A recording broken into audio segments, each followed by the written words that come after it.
Hello friends, আশা করি তোমরা সবাই খুব ভালো আছো। আজকে আমি তোমাদের সামনে হাজির হয়েছি আবার একটা নতুন রেসিপি নিয়ে। আমি আজকে তৈরি করে দেখাবো কাঁচা কলার একটা রেসিপি। এই কলাগুলো কিন্তু কাঁচা কলা থেকে এরকম হলুদ হয়ে গেছে। আমি এটা দিয়ে আজকে রেসিপিটা তৈরি করব। প্রথমে আমি কলাটাকে ধুয়ে রিং রিং করে কেটে নেব। দেখতে থাকো আমি কিভাবে এটি তৈরি করছি। কলার খোসা ছাড়িয়ে এইভাবে গোল গোল করে কেটে নিয়েছি।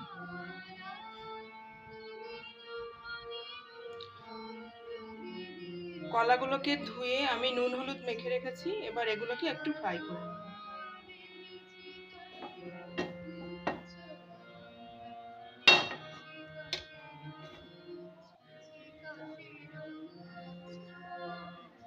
আমি এর মধ্যে সাদা তেল দিয়ে নিয়েছি একটু। তেলটা গরম হয়ে গেছে, এবার আমি এগুলো দিয়ে দিচ্ছি। তেলটা গরম হয়ে গেছে, আমি কলাগুলোকে দিয়ে নিয়েছি।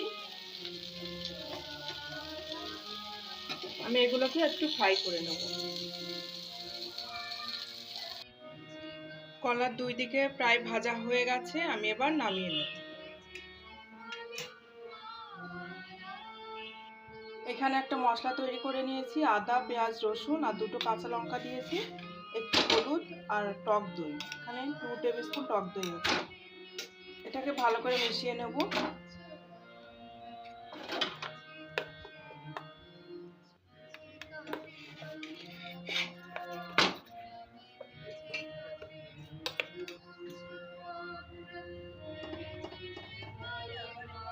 একটা কড়াই বসিয়ে নিয়েছি, কড়াইতে দিয়েছি একটু সাদা তেল। এর মধ্যে দিয়ে দিচ্ছি একটু জিরে ফোড়ন। জিরেটা একটু ভাজা ভাজা হয়ে গেছে, এবার এর মধ্যে মশলাটা দিয়ে দিচ্ছি। দুটো তেজপাতা দিয়ে দিলাম।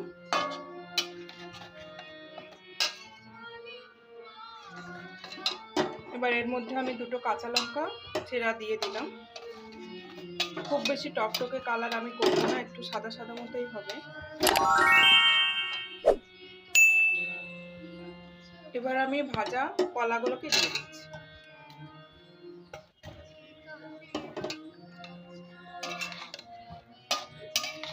দিয়ে এবার এটাকে দিয়ে আমি খুব ভালো করে একটু কষিয়ে নেব। ফ্লেমটাকে আমি লো থেকে মিডিয়াম ফ্লেমের মধ্যেই রাখবো।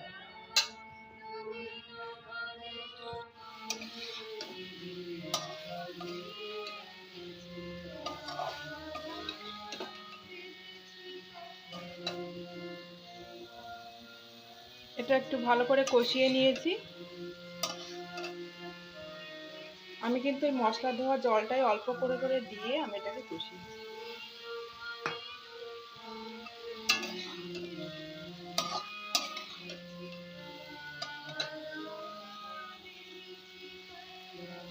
এবার আমি মশলা ধোয়া জলটাই খানিকটা ছিল দিয়ে দিলাম, আর একটু জল দেব। আমি এর মধ্যে একটু জল দিয়ে নিয়েছি। এবার এর মধ্যে সামান্য একটু চিনি দিয়ে দিচ্ছি।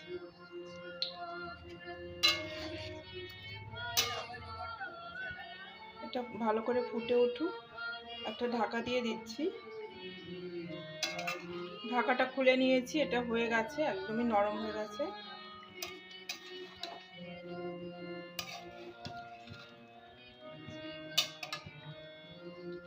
এবার এর মধ্যে আমি একটু পেঁয়াজ ভেজে রেখেছিলাম, এটা দিলাম।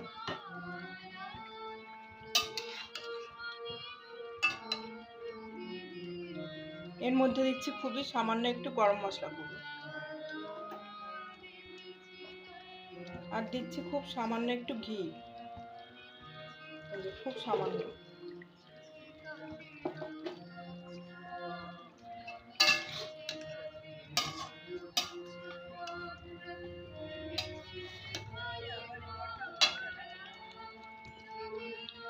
রান্নাটা হয়ে গেছে, আমি গ্যাসটাকে অফ করে দিচ্ছি। এবার আমি একটা ঢাকা দিয়ে রেখে দেবো খানিকক্ষণ।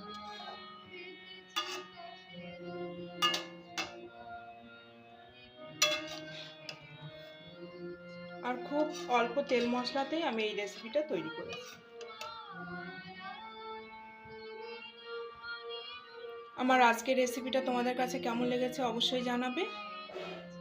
আর যদি একটুও ভালো লেগে থাকে অবশ্যই লাইক, শেয়ার অ্যান্ড সাবস্ক্রাইব করো। আর যারা নতুন বন্ধু আছো সাবস্ক্রাইব করে আমার পাশে থেকো। আর যারা আছো তাদেরকে অসংখ্য ধন্যবাদ। সবাই খুব ভালো থেকো, সুস্থ থেকো, সাবধানে থেকো। Thank you.